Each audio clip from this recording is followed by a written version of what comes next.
Ito mga kailaw, real talk to. So pasensya na sa mga matatamaan nito. Siyempre yung matatamaan nito yung mga driver o rider na basta-basta na lang basta-basta na lang magpaniyaw sa kalsada. So may mga driver kasi tayo mga kailaw o rider na basta't makahawak lang ng manibela, driver na yung touring sa nila o tingin nila sa sarili nila. Pero hindi nila alam yung tulad nito, di ba? Yan. Tulad niyan. Driver. So hindi niya alam kung paano gamitin yung signal light o yung hazard, kung para saan nga ba talaga yung hazard, para saan nga ba talaga, kung kailan lang gamitin yung hazard at yung signal light. So, yun, mga ganon. Gigilid ka pa kanan, naka-hazard ka. So anong ang iisipin ng nasa likuran mo? Parang hihinto ka niyan. Saka hindi malaman ng nasa likuran mo kung anong gagawin mo, kasi di ba? Dapat pagkakakanan ka, gumamit ka ng signal light para malaman ng nasa likuran mo nakakanan ka o kaliwa.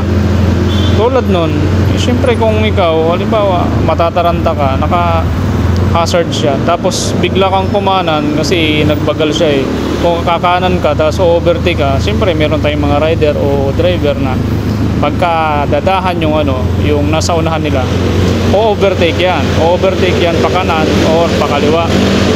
So paano kung biglang overtake yun tapos bigla ka palang kakanan, diba?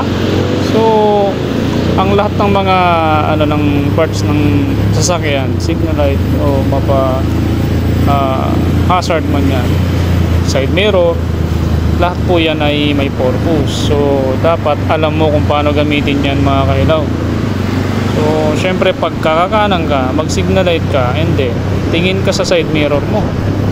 Syempre meron dyan ding nangangamote na bigla-bigla na lang na overtake.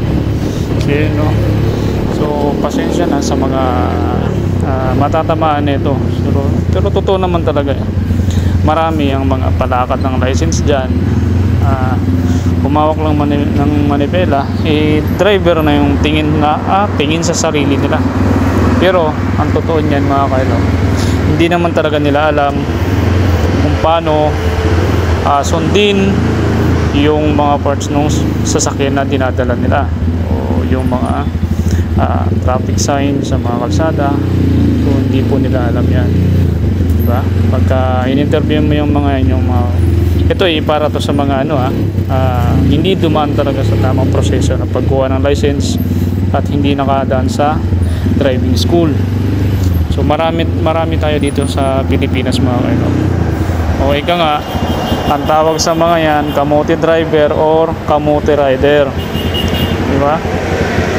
So pagka nasa kalsada ka nakailaw, alam mo sa sarili mo, makikita mo talaga kung sino yung kamote at yung hindi dumaan sa tamang proseso ng drive ng sasakyan.